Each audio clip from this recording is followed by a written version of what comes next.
Hi, and welcome to Storytime. The story I have is called No Room for Neighbours, a tale in which two strangers become friends. It's by Kathryn Wheeler. Let's have a read, shall we?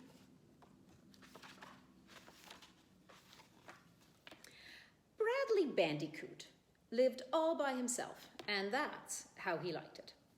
Every night, he went into the desert to look for food. Every morning, he came home to his burrow to sleep. Bradley had 30 guest rooms in his burrow, but he never had any guests. Since he had no one to talk to, he talked to himself.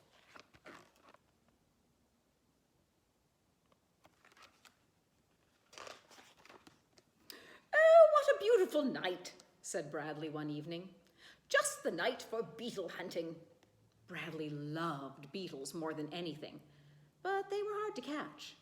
Usually he settled for worms or spiders or sometimes even berries. Bradley headed out, his long nose quivering at the thought of beetle pie. Then he saw something odd. He stopped. He stared. He stood up on his hind legs. "That can't be an anthill," he said to himself. "It's too big. It almost looks like..." Just then, a clod of dirt flew into the air and hit the top of the hill. "It is!" cried Bradley. "Someone else is digging a burrow." His whiskers dancing nervously, Bradley ran away.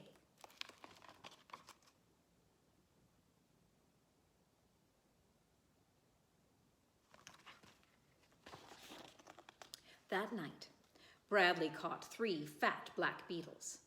Instead of being happy, all he could do was worry about his new neighbor. "Oh, this is terrible," he said, emptying his beetle bag on the kitchen table.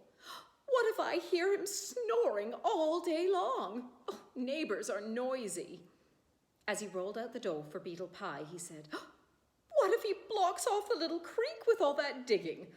I won't have any water. And I know he won't want me to come on his land to get water." Bradley finished baking and went to bed, but he couldn't sleep. He spent the whole day tossing and turning in one guest room after the other, worrying about his neighbor. "What if he digs up all the worms and leaves none for me?" he moaned in guest room number 5.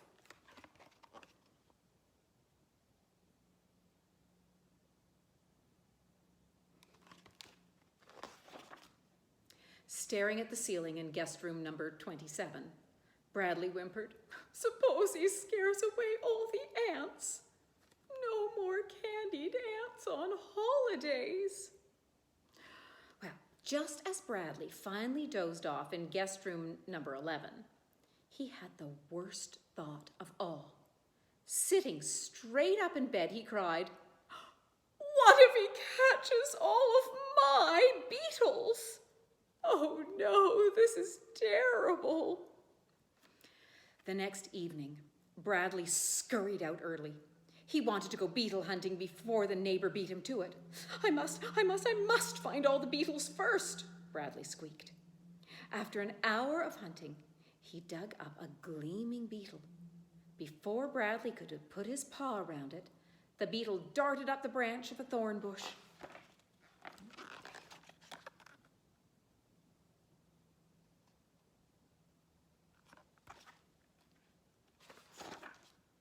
Bradley climbed up after the beetle. "Ouch!" he cried as thorns caught hold of his jacket. Oh, drat!" he exclaimed as thorns dug into his pants. He twisted one way, then another. He wriggled up and down. It was no good. The thorns pinned him in place. "Help! Help! Help!" the little bandicoot cried.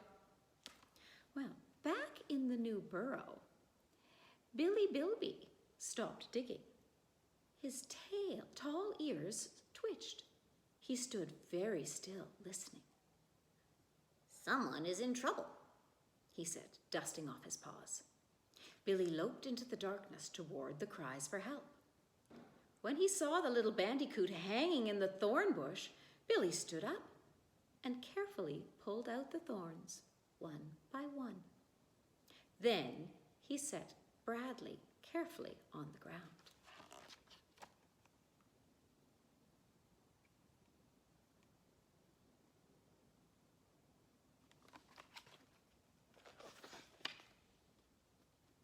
Dizzy from all his twisting, Bradley gasped, "Oh, thank you."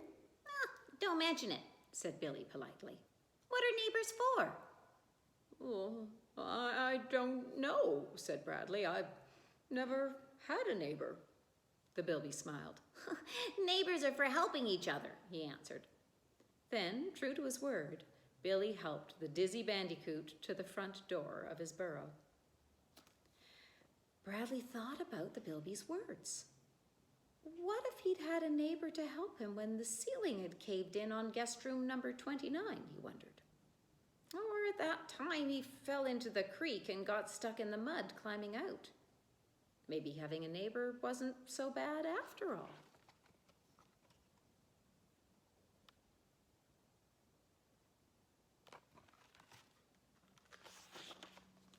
Standing by the door, Bradley had a thought and gulped. It was so hard to share, but he bravely asked Billy, "Would you like to come in for some beetle pie?" Oh, well, that's neighborly of you, said Billy, but I'm afraid that I don't like beetle pie very much. Too crunchy. Really? Bradley was overjoyed. How about some worm stew?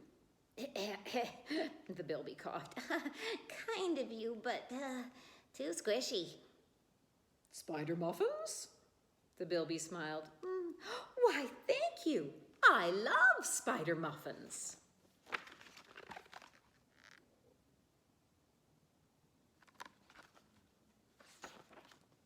The two neighbors became good friends. They helped each other dig new guest rooms. They baked each other's spider muffins. They gave each other candied ants on holidays. In fact, Bradley grew to like Billy so much that he would have shared a beetle pie with him gladly. But Billy never did learn to like beetles, even if they were shelled first. Thanks for joining me, and we'll see you next time.